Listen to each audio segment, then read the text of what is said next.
J'aimerais bien entendre ça plus souvent. Oui, non, mais... Il faut venir au café Piccoli pour l'entendre. Agacement au sommet de l'État. Le 2 octobre dernier, à Villeneuve-la-Garenne, le Premier ministre s'exprime sur les délinquants sexuels. Il faut désormais lutter efficacement contre la récidive pénale. Ce que je partage surtout, c'est l'émotion dans la population de notre pays devant le crime absolument odieux et qui aurait pu être évité, qui a été commis. Il ne faut pas inverser les priorités. La question qui est posée aujourd'hui par les Français, c'est comment peut-on faire pour que ça ne se produise plus et que nous n'ayons plus des crimes comme celui-là qui auraient pu sans doute être évités. L'affaire est devenue politique. François Fillon ne veut plus de récidivistes. Le Premier ministre pense à Francis Évrard, 63 ans, condamné fin octobre par la Cour d'assises du Nord à 30 ans de prison, assorti de 20 années de sûreté pour le viol du petit tennis en 2007.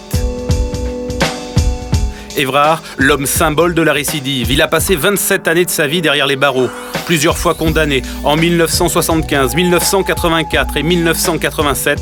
Que faire de ces criminels sexuels récidivistes ? Autre exemple, celui de Manuel Alves Ribeiro da Cruz, 47 ans. Il a reconnu avoir tué Marie-Christine Odo, la joggeuse de Milly-la-Forêt. Lui aussi avait déjà été condamné en 2002 à 11 ans de réclusion criminelle pour le viol et l'enlèvement d'une adolescente de 13 ans en 2007. Il bénéficie alors d'une libération conditionnelle et récidive. Ces deux crimes rouvrent le débat sur le suivi des délinquants sexuels. Pour les magistrats, c'est clair, la justice manque de moyens. On sait comment il faut régler ces questions de récidive, notamment en matière sexuelle. Il faut des moyens, il faut beaucoup d'argent, il faut des médecins en prison, il faut un long suivi, il faut des bracelets électroniques, il faut s'assurer avec des éducateurs que la réinsertion sociale est possible, mais tout ça, il faut de l'argent. Pour certains politiques, comme le ministre de l'Intérieur, la faute incombe aux magistrats, parfois laxistes. Il est parfaitement inacceptable que ce criminel sexuel ait été remis en liberté. C'est dans ces conditions qu'il a, hélas, récidivé. Manque de moyens ou laxisme judiciaire, l'arsenal juridique existe. En 2005, il se renforce avec le port du bracelet électronique. 2 ans plus tard, une loi rend obligatoire un suivi psychiatrique pour les criminels. Enfin, en 2008, c'est la rétention de sûreté, c'est-à-dire la possibilité de garder un détenu dangereux à la fin de sa peine. Michel Alliot-Marie devrait présenter d'ici la fin du mois un nouveau projet de loi. Une loi qui obligerait les criminels sexuels, une fois libérés, à suivre leur traitement médical. En cas de refus, le condamné retournerait immédiatement en prison. Georges Fenech, Serge Portelli, bonsoir. Ce débat ce soir, nous venons de le voir, a été amorcé par un reportage de Christophe Kulikowski concernant les criminels récidivistes. Que faire d'eux ? Bien sûr, le débat a été relancé par l'affaire Odo et par le procès Évrard. Alors, je voudrais d'abord vous présenter. Alors, présentez vos ouvrages. Georges Fenech, criminel récidiviste. Peut-on les laisser sortir ? Georges Fenech, magistrat, ancien député UMP, et vous êtes aujourd'hui président de la Miviludes, mission interministérielle de vigilance et de lutte contre les dérives sectaires. Vous avez eu du travail ces derniers temps. Votre nom a été associé à 2 rapports, un à l'occasion du bracelet électronique et puis de la rétention de sûreté, bien sûr. Je ne vais pas dire que vous êtes le chantre de la rétention de sûreté, il ne faut pas exagérer, mais disons que dans ce livre, vous en parlez beaucoup, et on se demande si vous ne militez pas pour un enfermement à vie, en fait. Oui, non ? Je parle de la perpétuité réelle, oui. Oui, de la perpétuité réelle. Oui, là, j'assume ce que j'écris. Bien sûr, non, mais je pose la question, c'est pour bien vous situer. Vous, Serge Portelli, alors le sarkozysme sans Sarkozy, et vous aviez d'ailleurs publié, Serge Portelli, Récidiviste, chronique de l'humanité ordinaire, toujours chez Grasset. Vous êtes vous aussi magistrat, vice-président du tribunal de grande instance, président de la 12e chambre correctionnelle. Alors, voyons en ce qui concerne la récidive. Je voudrais d'abord que tous les yeux vous me disiez quelle est la réalité de la récidive dans les chiffres. Parce que la récidive des criminels, et surtout des criminels sexuels, est de l'ordre du fantasmatique dans l'opinion publique. Quels sont les pourcentages de récidive et quels sont les pourcentages de récidive quand on a fini sa peine ou quand on a une libération anticipée Sur des chiffres, on est d'accord. 30% de récidive, ce qui est énorme. C'est-à-dire qu'un délinquant récidive 1 fois sur 3. Et pour ce qui concerne la récidive criminelle à caractère sexuel, elle est de l'ordre de 2% à peu près. Donc très marginale. Le problème, c'est que ça concerne des affaires extrêmement graves. Vous avez cité Marie-Christine Odo. Oui. Cette récidive, même proportionnellement très faible, interpelle l'opinion publique. Je ne suis pas sûr que l'opinion publique soit très passionnée par les chiffres. Parce que quand vous êtes victime vous-même ou quand c'est votre enfant qui est victime, que vous soyez dans le 0,5% ou dans le 40%, ça ne change pas grand-chose. Oui, je suis content de vous entendre dire. Ah ben, mais je défends autant les victimes que vous, hein. Donc c'est pas la question. Mais juste deux petites choses. Oui, allez-y. En matière de délit, c'est-à-dire dans les tribunaux correctionnels, la récidive, elle est de l'ordre de 6 à 7%. Et en matière de crime, dans les cours d'assises, cette récidive, elle est de l'ordre de 2 à 3%. Alors évidemment, vous vouliez répondre, Serge Portelli disait très justement, je suis content de l'avoir entendu de sa bouche, que les chiffres en l'espèce, même s'ils sont un indicateur, n'ont pas de sens quand ils s'adressent aux victimes. Tout à fait. Et je crois que 1 à 1,5%, 2% de récidives criminelles sexuelles, quand une personne comme Francis Évrard prenons les cas, a été condamné et a purgé 27 ans de réclusion criminelle, il sort de prison et il s'attaque au jeune Ennis, il y a quelque chose d'intolérable dans l'opinion. Il y a une faillite du système judiciaire, une faillite du système psychiatrique, de l'évaluation de la dangerosité. C'est tout le thème qui me paraît extrêmement important et qui nous sépare. Serge Portelli et moi-même, je considère qu'il faut aujourd'hui mettre la priorité sur cette évaluation de la dangerosité. C'est pas parce qu'un individu a purgé sa peine qu'il est forcément réinsérable. Donc c'est pendant sa détention, vous voulez dire évaluer sa dangerosité pendant la détention. De libérer, oui. Alors moi je voudrais revenir aux deux affaires qui ont motivé l'émoi, c'est-à-dire l'affaire Évrard et l'affaire Odo. La question qu'on a posée, vous l'avez amorcée, est-ce qu'il y a eu des défaillances en matière de système judiciaire et quelles sont ces défaillances et comment on peut y remédier? Qu'il y a eu des défaillances, c'est d'une certaine façon inévitable, c'est presque inclus dans la question. On peut considérer que toute récidive est une défaillance en soi. Simplement, c'est la dernière fois que je reparle des chiffres, mais quand même, il faut se rappeler que sur 100 personnes qui sont condamnées dans une cour d'assises, il y en a 98 qui ne vont pas récidiver. Alors, moi, je veux bien qu'on s'intéresse aux 2%, et je veux qu'on s'y intéresse. Mais je veux aussi qu'on s'intéresse aux autres. Pourquoi ça marche dans l'immense majorité des cas? Et pourquoi on ne dit pas que dans ce cas-là, la justice est merveilleuse? Parce que Serge Portelli, il y a des individus, que vous le vouliez ou non, je sais que ça vous heurte cette idée-là, il y a des individus qui portent en eux-mêmes, au fond de leur tripes, dans leur cerveau, dans leur gène, je ne sais pas, je sais que ça vous choque ce que je dis là. Attendez, Georges Fenech, là vous faites référence presque à ce que dit Nicolas Sarkozy dans un entretien avec Michel Onfray, à savoir que certaines maladies, enfin en tout cas que certains récidivistes sexuels, c'était de l'ordre de la génétique. Écoutez, si on n'aborde pas la question, franchement, on pose la question. Sur le comportement, si on prend le cas de Francis Holm, ce sont les experts qui ont découvert le syndrome de Keffler, avec un chromosome supplémentaire qui entraînait une pathologie sexuelle. Je veux dire, c'est quelque chose. Dans l'affaire Évrard. Dans l'affaire Évrard, lui-même a demandé une castration physique.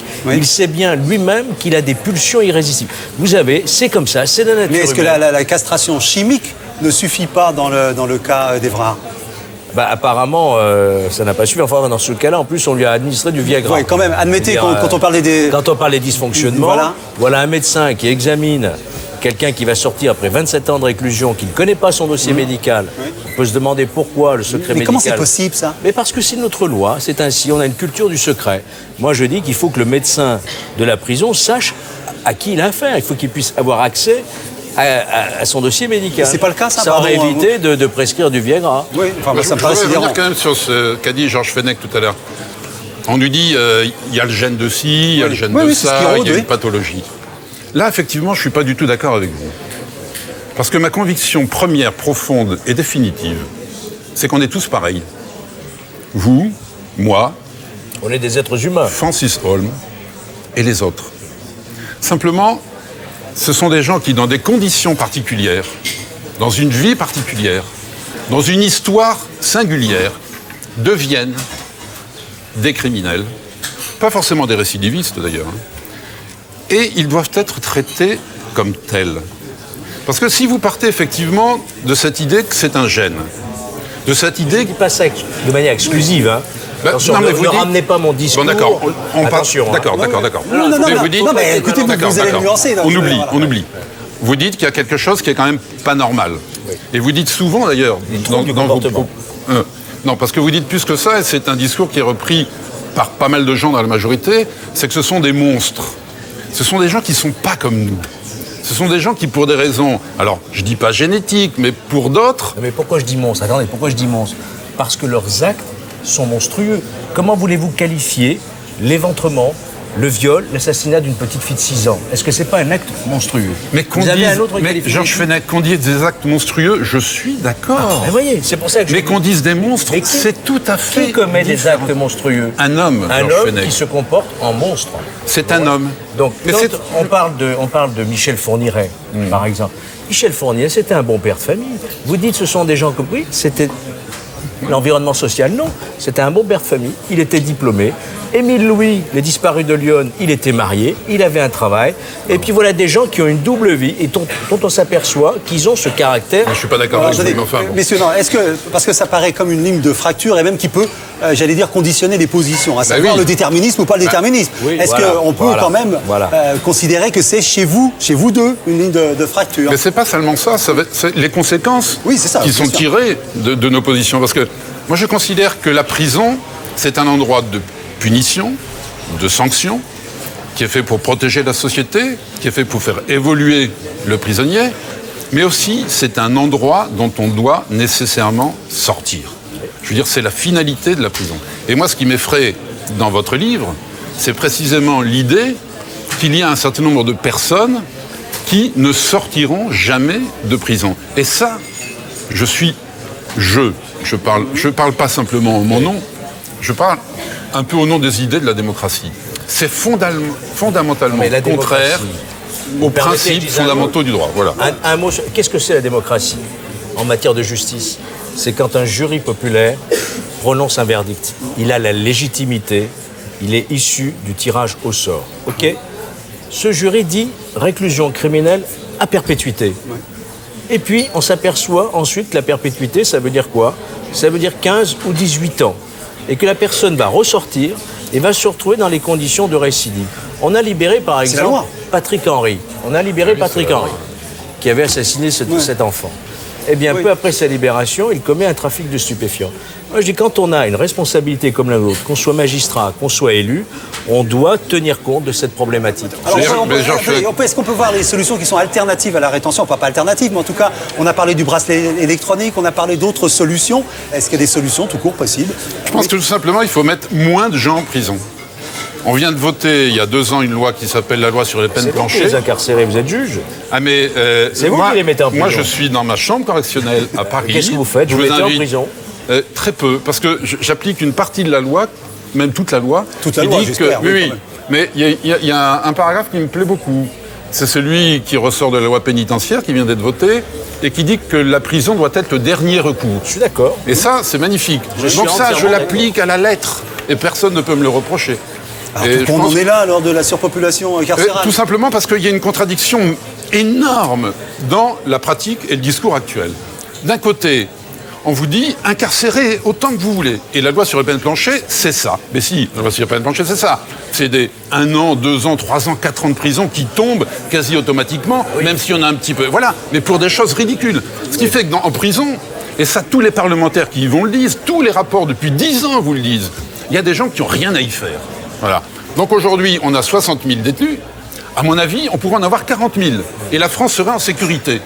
Un chiffre qui va peut-être vous effrayer, mais vous le connaissez, c'est qu'en 2017, et c'est l'administration pénitentiaire qui le dit, c'est pas moi, on aura 80 000 détenus en France.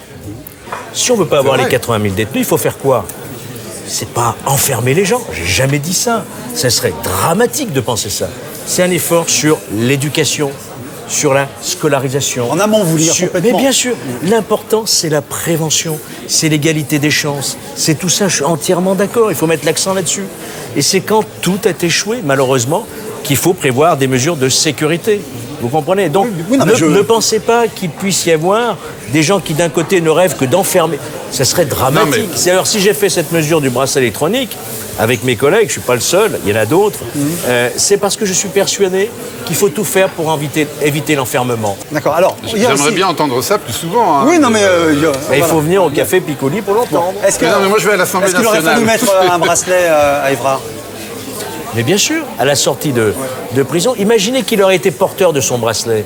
Au moment de passer à l'acte, il sait qu'il aurait été identifié. Comment se fait-il que toutes ces dispositions ne soient pas prévues? Et d'ailleurs, que Mme Alliot-Marie les a prévues dans le prochain texte accompagnant... Il y a une lourdeur, le bracelet électronique, mobile, celui que j'ai fait adopter à l'Assemblée nationale. Il y en a 30 aujourd'hui. Il devrait y en avoir 3000. Il faut vraiment qu'on mette des moyens sur ces mesures qui ont fait leur preuve ailleurs. J'ai étudié le système aux États-Unis. Oui. Depuis 1998, ça fonctionne.